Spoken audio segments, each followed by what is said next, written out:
Hello student, this is lecture number 9 part A of second chapter solution of 12th class chemistry। तो इस lecture में हम abnormal colligative property and abnormal molar मास इसको हम study करेंगे और इसी लेक्चर का जो पार्ट बी होगा उस वीडियो में हम वांट ऑफ फैक्टर को इन डिटेल पढ़ने वाले हैं। तो part A abnormal colligative property and abnormal mass and part B में वांट ऑफ फैक्टर। तो पार्ट ए का जो डिस्क्रिप्शन होगा उसमें नीचे इस पार्ट बी का एक लिंक दिया होगा, इसको आप फॉलो कर सकते हैं part B for van't Hoff factor के लिए। तो चलिए स्टार्ट करते हैं। Abnormal colligative properties, abnormal molar mass and van't Hoff factor. Van't Hoff factor को हम आई से इंडिकेट करते हैं। वांट ऑफ फैक्टर के लिए बच्चे अक्सर कंफ्यूज रहते हैं कि किन क्वेश्चंस में वांट ऑफ फैक्टर अप्लाई करना है, किन क्वेश्चन में वांट ऑफ फैक्टर अप्लाई नहीं करना।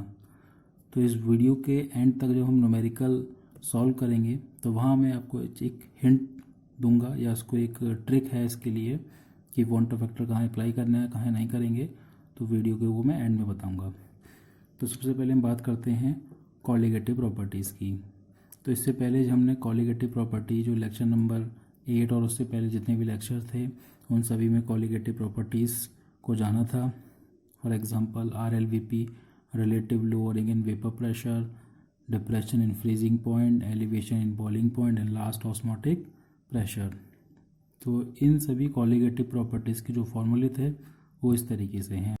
दीज ऑल आर फॉर्मूले of all colligative properties. Number 1 RLVP, relative lowering in vapor pressure. Formula is delta P divided by P naught is equal to mole fraction of solute.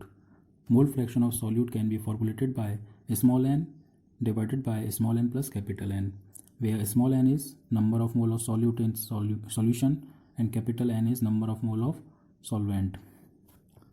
Second colligative property is elevation in boiling point. Formula is delta TB is equal to KBM, where delta TB is elevation in boiling point, Kb is molar elevation constant and small m is molality of solution. Third one is depression in freezing point. Formula is delta Tf is equal to Kfm. Delta Tf is equal to depression in freezing point, Kf molar depression constant, m molality. Last one is osmotic pressure. Osmotic pressure indicated by pi. Pi is equal to CRT. C is concentration of solution, R gas constant, T temperature of solution. तो ये सारे जो हैं colligative property के फॉर्मूले हैं। फॉर्मूले of all colligative properties are hold good only for very dilute solution and when there is no change in molecular state of solute in solution. क्या मतलब है इसका सेकंड पॉइंट का, या फिर हम पहले फर्स्ट पॉइंट की बात करें तो जितने भी कॉलिगेटिव प्रॉपर्टी हैं सबसे पहली बात वो केवल डाइल्यूट सोल्यूशन के लिए एप्लीकेबल होंगे। सेकंड थिंग, जो सॉल्यूट हम डिज़ोल्व किए हैं सॉल्यूशन में उसके मॉलिक्यूलर स्टेट में कोई चेंज नहीं होना चाहिए। नाइदर एसोसिएशन नॉर डिसोसिएशन, इस बात को आप याद रखिएगा। ये कब है? अगर हम ऊपर वाले फार्मूलों को अप्लाई करना चाहते हैं। जो अब तक हम कॉलिगेटिव प्रॉपर्टी के फॉर्मूले पढ़ चुके हैं, अगर आप उसको अप्लाई करना चाहते हो तो उसकी कंडीशन है सॉल्यूट अनडिसोसिएट होना चाहिए एंड अनएसोसिएट होना चाहिए। For example NaCl in water, Na positive and Cl negative में डिसोसिएट होता है, तो यहाँ पर हम उन फॉर्मूले को अप्लाई नहीं कर सकते। अगर हम एसिटिक एसिड इन बेंजीन की बात करें, सपोज करो बेंजीन लेते हैं, तो एसिटिक एसिड के 2 मॉलिक्यूल अंडरगो डाइमराइजेशन। तो इस कंडीशन में भी हम जो फॉर्मूले हैं कॉलिगेटिव प्रॉपर्टीज़ के उनको अप्लाई नहीं करेंगे। अब बात आती है एबनॉर्मल कॉलिगेटिव प्रॉपर्टीज़।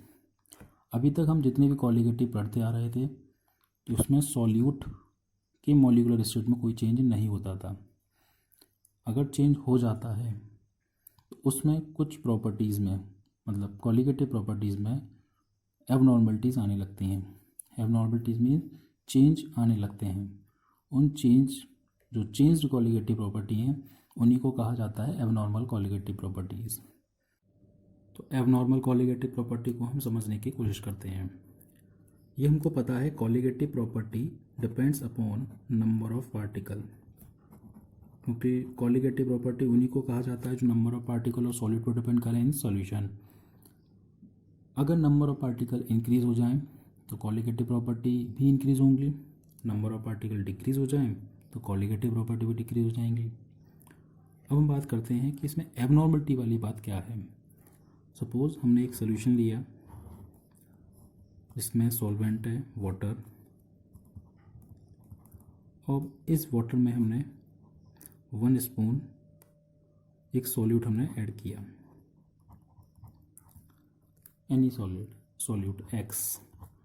अब इस सॉल्यूट को ऐड करने पर सपोज़ कि ये डिसोसिएट हो गया इन सॉल्यूशन, मतलब हम एक सॉल्यूट ऐड कर रहे हैं और सॉल्यूट ऐड करने पर क्या हो गया, डिसोसिएट हो गया। डिसोसिएट को आप आयनाइजेशन भी कह सकते हैं। तो फॉर एग्ज़ाम्पल हम 1000 पार्टिकल ऐड कर रहे हैं, किसके, एक्स सॉल्यूट के। कितने पार्टिकल, 1000, और हर एक मॉलिक्यूल सॉल्यूशन में जाकर के 2 पार्ट्स में डिसोसिएट हो जाए। That means x undergo dissociation in 2 particle. Suppose it convert into 2 small x, capital X small x, यानी कि हर एक पार्टिकल 2 पार्टिकल में डिसोसिएट हो रहा है।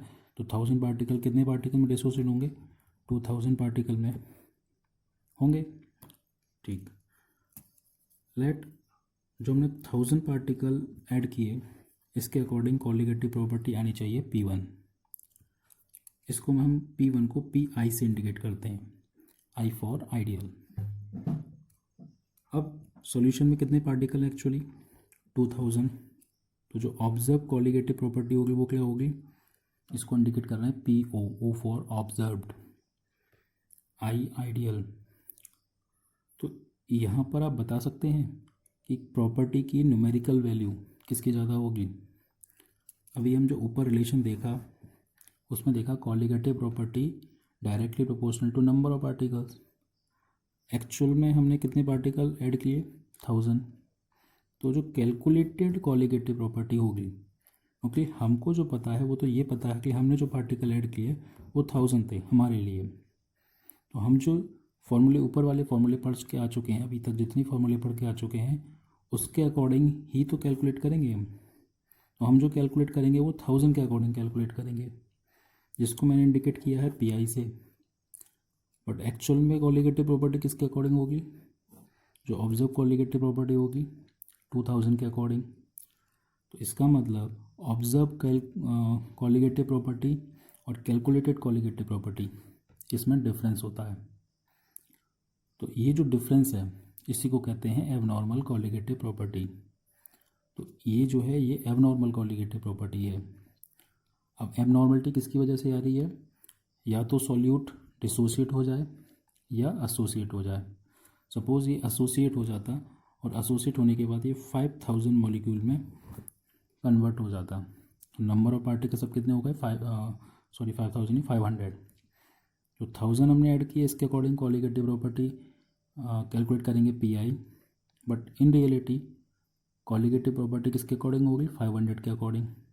तो ये कॉलिगेटिव प्रॉपर्टी भी डिफर होगी as compare to calculated colligative property.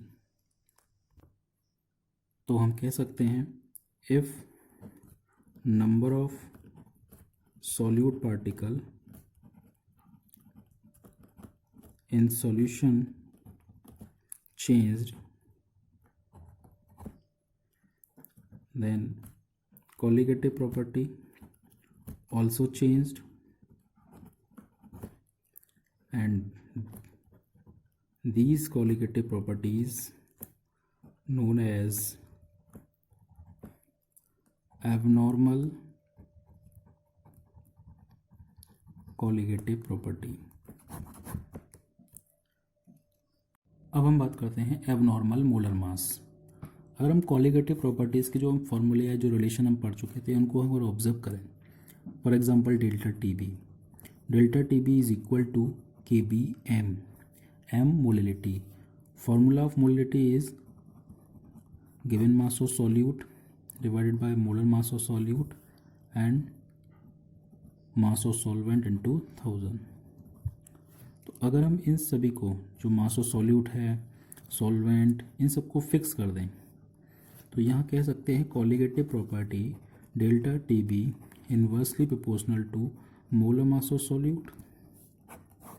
तो colligative property molar mass of solute के इन्वर्सली प्रोपोर्शनल होती है और ऐसा सारी कॉलिगेटिव प्रॉपर्टीज़ में होता है। आप सारे जितने भी फॉर्मूले हैं सभी को ड्राइव कर सकते हैं और सभी में ऑब्जर्व करेंगे colligative property inversely proportional to molecular mass of solute.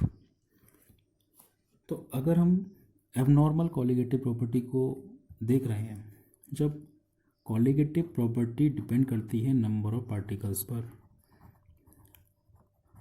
अगर सॉल्यूट पार्टिकल चेंज होते हैं तो कॉलिगेटिव प्रॉपर्टी चेंज होगी और हम उसी ऑब्जर्व्ड कॉलिगेटिव प्रॉपर्टी से मास ऑफ सॉल्यूट कैलकुलेट करें तो डेफिनेटली वो भी चेंज हो जाएगा, वो कभी भी सेम नहीं आएगा।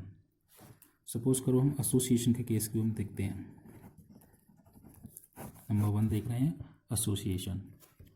एसोसिएशन केस में नंबर ऑफ मॉलिक्यूल इंक्रीज हो जाते हैं, हमेशा इंक्रीज होंगे। तो जब हमेशा इंक्रीज हो जाएंगे तो हम ऐसा कुछ कह सकते हैं abnormal colligative property. Colligative property को इन शॉर्ट में सीपी से इंडिकेट करूंगा। Abnormal colligative property greater than normal colligative property. ये जो नॉर्मल कॉलिगेटिव प्रॉपर्टी है ये उस केस में है अगर हम जो सॉल्यूट पार्टिकल ले रहे हैं वो ना तो डिसोसिएट हो ना ही वो एसोसिएट हो। सपोज हमने 1000 पार्टिकल ऐड किए तो 1000 के अकॉर्डिंग हम जो कैलकुलेट करेंगे या कैलकुलेटेड कॉलिगेटिव प्रॉपर्टी होती है वह फॉर्मूले उसको कहा जाता है normal colligative property. And actual colligative property और एक्चुअल कॉलिगेटिव प्रॉपर्टी है उसको कहा जाता है एबनॉर्मल कॉलिगेटिव प्रॉपर्टी। तो जब abnormal colligative property greater than normal colligative property है तो इसका मतलब abnormal molecular mass less than होगा नॉर्मल मोलर मास से, क्योंकि colligative property molar mass of solute के इन्वर्सली प्रोपोर्शनल है। इसको कुछ इस तरीके से समझ सकते हैं। फॉर एग्जांपल हम NaCl इन वाटर एक सॉल्यूशन ले रहे हैं तो जब हम कॉलिगेटिव प्रॉपर्टी को ऑब्जर्व करेंगे तो actual mass of NaCl molar mass of NaCl होता है 58.5, बट एबनॉर्मल मोलर मास कितना होगा इसका? जो abnormal molar mass of NaCl जो डाटा से कैलकुलेट होकर के आएगा वो आएगा 58.5 डिवाइडेड बाई 2। क्यों? तो देखते हैं इसको 29.25, क्योंकि NaCl जब डिसोसिएट होगा तो ये Na positive and Cl negative ion में डिसोसिएट होगा। मीन्स नंबर ऑफ पार्टिकल्स कितने हुए? ट्वाइस। तो जो कॉलिगेटिव प्रॉपर्टी है तो इंक्रीज होगी बाय 2 फैक्टर। सपोज करो कोई कॉलिगेटिव प्रॉपर्टी है 4, नॉर्मल कॉलिगेटिव प्रॉपर्टी है 4, जैसे एलिवेशन इन बॉइलिंग पॉइंट या depression in freezing point, any colligative property 4 है बाय यूनिट, एनी यूनिट। तो अब NaCl के केस में कॉलिगेटिव प्रॉपर्टी कितनी हो जाएगी? जो एक्चुअल कॉलिगेटिव प्रॉपर्टी है 2 × 4 कितनी हो गई? ये 8। अगर हम एक्चुअल कॉलिगेटिव प्रॉपर्टी से मॉलिक्यूलर मास ऑफ NaCl को कैलकुलेट करें तो जब कॉलिगेटिव प्रॉपर्टी ट्वाइस हो गई तो मॉलिक्यूलर मास एक्चुअल का भी क्या हो जाएगा? हाफ हो जाएगा, क्योंकि कॉलिगेटिव प्रॉपर्टी इन्वर्सली प्रोपोर्शनल होती है मोलर मास के। अगर ये 2 फैक्टर से इंक्रीज करोगे तो ये 2 फैक्टर से डिक्रीज हो जाएगा। Abnormal molar mass can be defined like this: when molecular mass calculated with the help of colligative property is different from theoretical molecular mass, it is called abnormal molar mass.